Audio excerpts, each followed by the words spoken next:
as palavras seladas. Daniel, capítulo 12, de 1 até onde o Espírito de Deus nos levar nesta manhã. Os últimos tempos e as palavras seladas.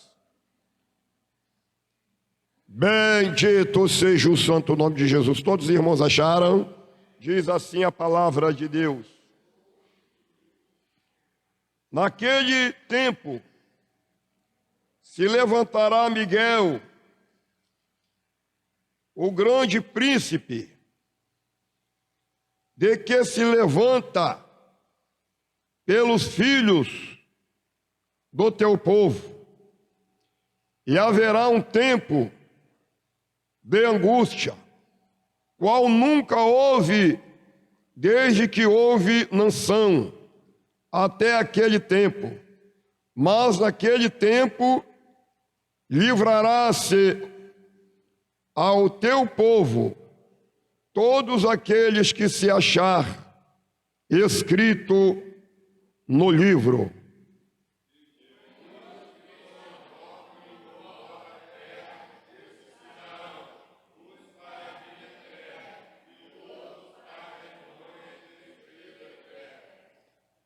Os entendidos, pois resplandecerão como o resplendor do firmamento, e os que há muito ensinam a justiça refugirão como as estrelas, sempre e eternamente.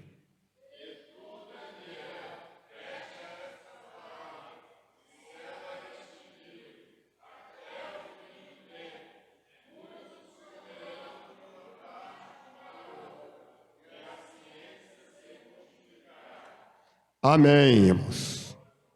Pode assentar, irmãos.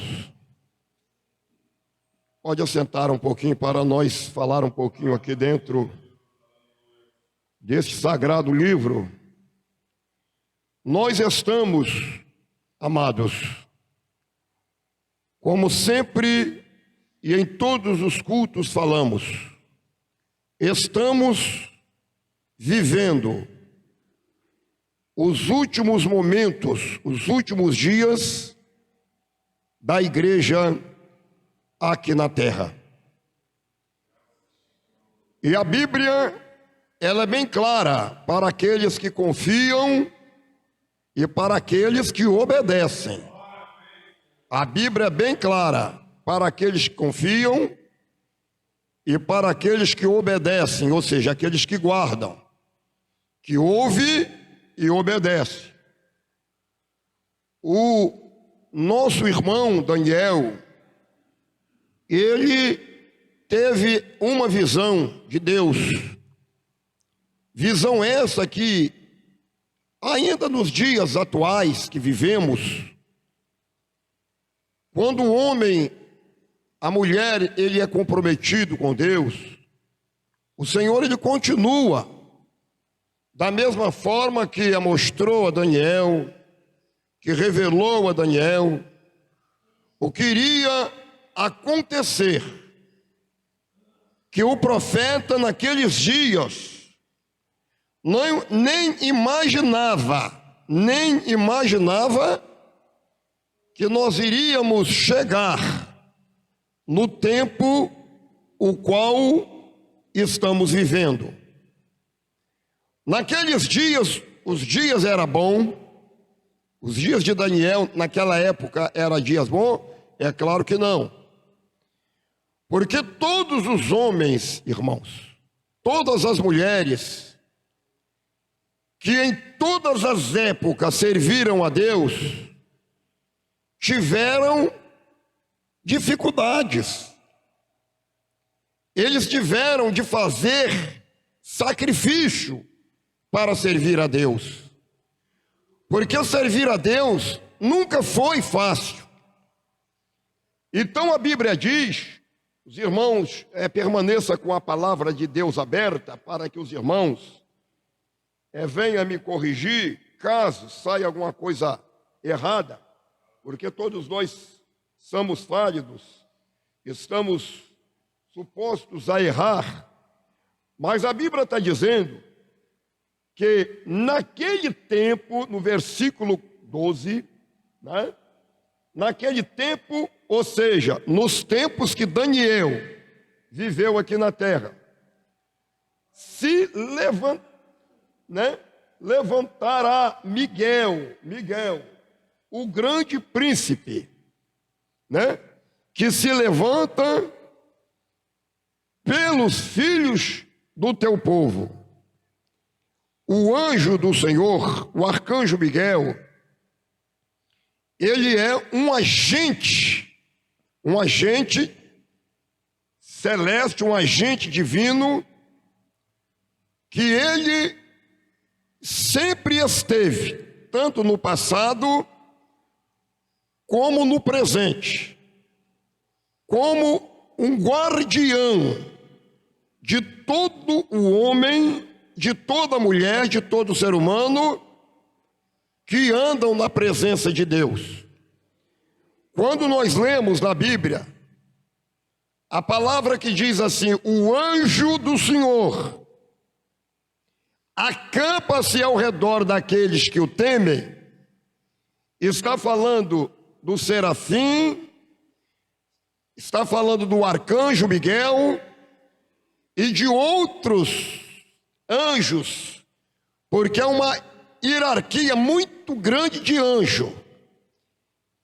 Agente celestial, agente de Deus, que o Senhor colocou ao lado daqueles que adoram, que servem a Deus em espírito e em verdade, para dirigi-lo, para livrá-lo.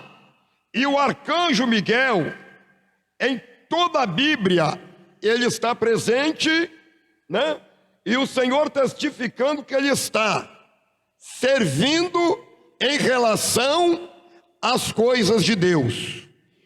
Os irmãos, nesta manhã, não estão vendo nada com seus olhos físicos, mas quem tem um olho espiritual, quem enxerga com os olhos, né, com a visão espiritual, sempre ele sente, e ele percebe que ele não está sozinho.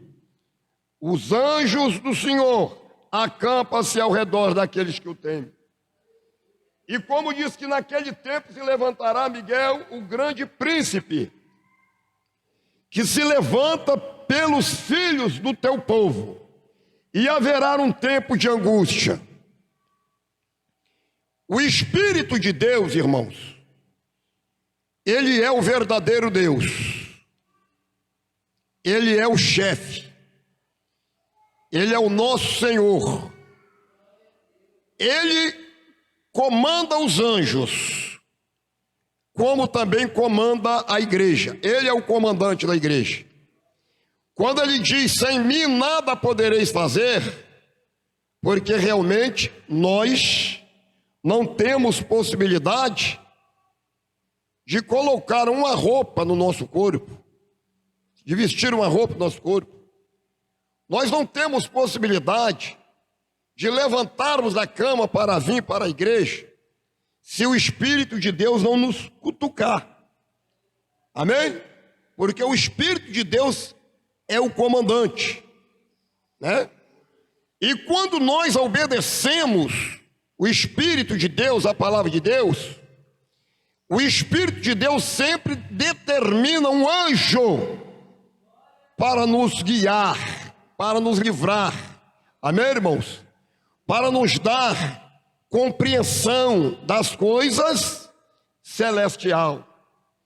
E aqui nós observamos que o cristão, como já falamos, nunca ele teve, vamos dizer assim, uma boa vida. Boa vida no seguinte pensamento, né?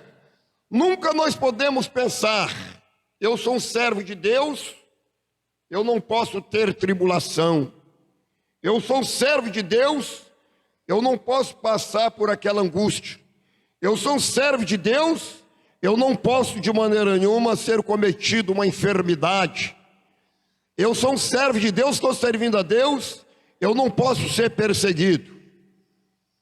Aí está a função do anjo. Aí entra a função do anjo. Quando alguém, amados, se levanta contra ti, o Gabriel, o Miguel, o Serafim, sempre está ao teu lado, com uma espada desembainhada, uma espada divina, para cortar os laços, para repreender o diabo, para jogar por terra a macumba, a feitiçaria, o mal que procura amarrar tuas pernas. Aleluia! Amarrar o teu pensamento, tirar você ou eu, qualquer um, da direção que o Senhor tem nos colocado. O anjo do Senhor, ele está designado a fazer este trabalho. Bendito seja o santo nome de Jesus. Mas precisamos obedecer. A palavra final é obedecer. Quem obedece, irmão, ele tem a vitória. Quem obedece, ele alcança a misericórdia. Porque o Senhor, ele designou você a fazer a obra. O Senhor designou você a servir a ele. Mas ele sempre designa também um agente ao teu lado, um agente divino. Aí nós observamos, amados, que diz que os filhos do teu povo, né? Os filhos do teu, e haverá um tempo de angústia. Este tempo de angústia não é hoje. Hoje você está vivendo um tempo, nós estamos vivendo um tempo, né, de dor. De dor. Tudo que está acontecendo no mundo inteiro, tudo que nós estamos presenciando na nossa frente, é um princípio de dores. Está lá em Apocalipse, né? Mas a Bíblia diz, lá em Apocalipse e no livro de Ezequiel, que ainda não é o fim, né?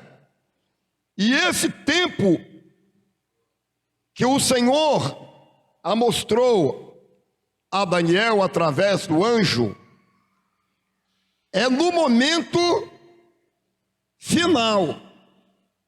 É no momento final. No momento final, nós já entramos nele, que é o princípio de dores, né? Quantas pessoas estão se escandalizando com o Evangelho? Quantas pessoas estão escandalizando o Evangelho? Quem está de fora está escandalizado com o Evangelho. Há pouco tempo atrás, eu tinha argumentos dados por Deus para trazer o povo para a igreja. Hoje eu já estou sentindo dificuldade, porque o escândalo é muito grande. E o escândalo não é o que estão lá fora, não. O escândalo, ele está saindo de dentro da igreja para fora. As pessoas não estão dando mais testemunho de crente. Muitos não estão dando testemunho de um servo de Deus nem dentro da própria igreja, né? E se não dão testemunho dentro da própria igreja, que era e deveriam de dar, muito menos essas pessoas vão dar testemunho lá fora. Porque a Bíblia diz, irmãos, que nós estamos cobertos, estamos cercados de uma nuvem de testemunho. E esta nuvem de testemunho é os próprios anjos maus que estão no ar, que você não enxerga. Essa nuvem de testemunho é os próprios anjos celestiais, os anjos de Deus. Louvado seja Deus! Essa nuvem de testemunho é o teu parente, é o teu filho, é a tua esposa, é a tua filha, é o teu neto, é o teu vizinho. Todos estão contemplando a vida de cada um de nós. Irmãos. Então a Bíblia diz que o povo de Deus será.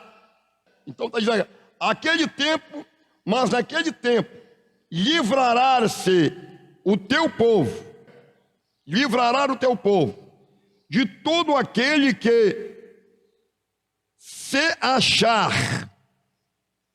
escrito no livro da vida.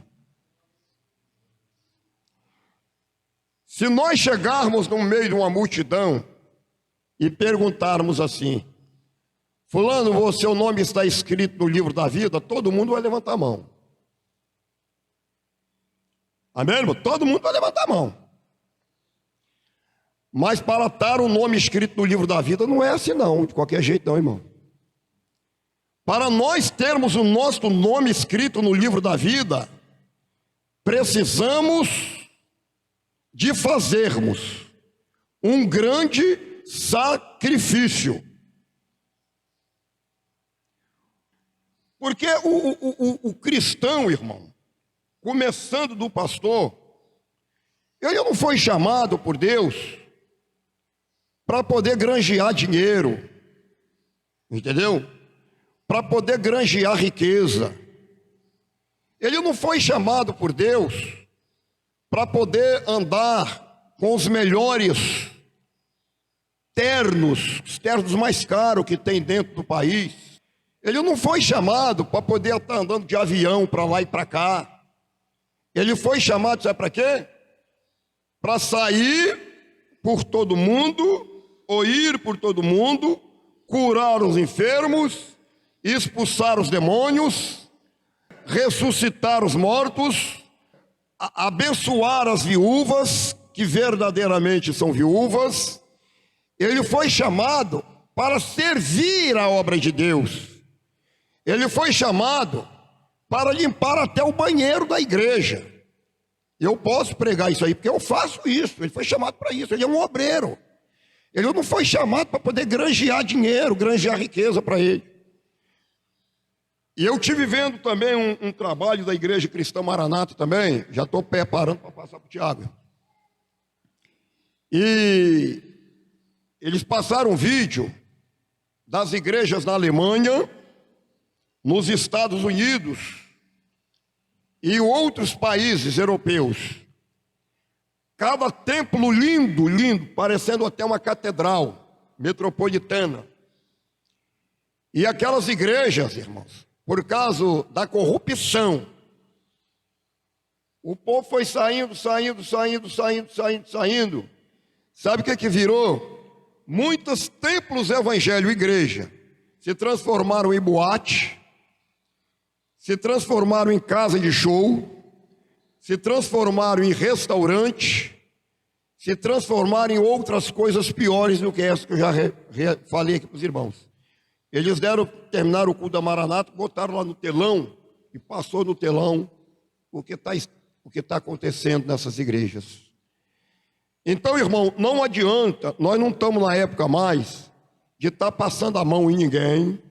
Não, senhores, irmão. Nós temos que pregar a Bíblia, pregar. Sabe por quê, irmão?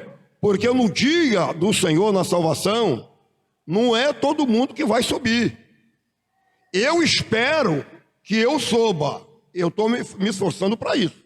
Eu estou me esforçando para isso, para me subir. E eu me esforço para cada um de nós tomamos o mesmo rumo. Agora, eu continuo dizendo, hein? Não se iluda de estar só com a Bíblia debaixo do braço. Não se iluda de ter um cartão de pastor, de evangelista, de presbítero, de diácono. Não se iluda porque está participando da ceia, porque nada disso é salvação, não. Nada disso aqui salva, não. Isso aqui é cumprimento. Certo? Agora, o que vai nos salvar? O que vai nos salvar é a nossa simplicidade, é a nossa sinceridade diante de Deus, é a nossa fidelidade. E isso que vai nos salvar.